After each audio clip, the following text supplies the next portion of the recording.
తెలుగు రాష్ట్రాల్లో మార్చిలోనే ఎండలు మండిపోతున్నాయి. ఏపీ తెలంగాణలో పలు చోట్ల వడగాలుల తీవ్రత కనిపిస్తోంది. వచ్చే 3 రోజుల పాటు 3 నుంచి 4 డిగ్రీల అధిక ఉష్ణోగ్రతలు నమోదవుతాయని వాతావరణ శాఖ హెచ్చరిస్తోంది.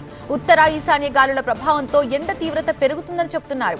ఎండల ప్రభావం చాలా క్లియర్ గా కనిపిస్తోంది. వివిధ పనుల కోసం బయటకు వచ్చిన వాళ్ళు ఎండ వేడికి తాళలేక అల్లాడుతున్నారు. ఉత్తర తెలంగాణ అప్పుడే నిప్పుల కొలిమిలా మారుతోంది. ఇప్పటికే చాలా జిల్లాల్లో ఆరెంజ్ అలర్ట్ ని జారీ చేశారు వాతావరణ శాఖ అధికారులు. వడగాలులు, ఉక్కపోత చాలా తీవ్రంగా, చాలా స్పష్టంగా కనిపిస్తోంది. కొన్ని చోట్ల 42 డిగ్రీల ఉష్ణోగ్రత నమోదవుతుండడం ఆందోళన కలిగిస్తోంది. ఇప్పుడే ఇలా ఉంటే ఇక మే నెల నాటికి పరిస్థితి ఎలా ఉంటుందోనని భయం కనిపిస్తోంది.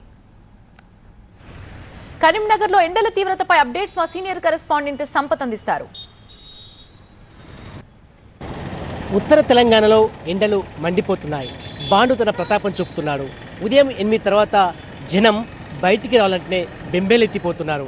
మార్చి 3వ వారంలోనే 42 డిగ్రీల ఉష్ణోగ్రత నమోదవుతుందంటే ఎండల తీవ్రత ఏ విధంగా ఉందో అర్థం చేసుకోవచ్చు. ముఖ్యంగా ఆసిఫాబాద్లో 42 డిగ్రీల ఉష్ణోగ్రత అత్యధిక ఉష్ణోగ్రత నమోదైంది. అదేవిధంగా ఆదిలాబాద్లో కూడా 41 డిగ్రీల ఉష్ణోగ్రత నమోదైంది. రాజన్న సిరిసిల్ల జిల్లా వీర్నపల్లిలో కూడా 41 డిగ్రీల ఉష్ణోగ్రత నమోదైందండి.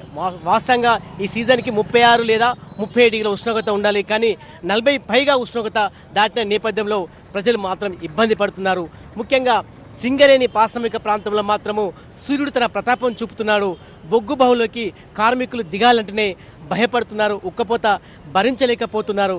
కొద్దిపాటి ప్రయాణం చేస్తేనే అలసిపోతున్నారు. ఇప్పుడే చాలామంది కూడా వడదెబ్బకు గురవుతున్నారు. అస్వస్థకు గురైన పరిస్థితి కనబడుతుంది. తీవ్రమైన ఎండల కారణం కూడా భూగర్భ జలాలు వేగంగా అడుగంటిపోతున్నాయి. దీంతో బావులు, బోర్లు అడుగంటిపోయి వ్యవసాయం పైన తీవ్రమైన ప్రభావం చూపుతుంది. ఓవైపు తీవ్రమైన ఎండలు, అంతేకాకుండా వడగాళ్ళు కూడా వేగంగా వీస్తున్నాయి. చాలామంది అస్వస్థకు కూడా గురవుతున్నారు. ఎండలు లేని విధంగా మార్చి 3వ వారంలో ఇలాంటి ఎండలు ఎన్నడూ చూడలేని స్థానికులు చెప్తున్నారు. ఖచ్చితంగా ఈ వారం రోజుల పాటు కూడా జాగ్రత్తగా ఉండాలని చెప్పి ప్రభుత్వం సూచిస్తుంది. పర్సన్ సలీంతో సంపత్, టీవీ9 కరీంనగర్.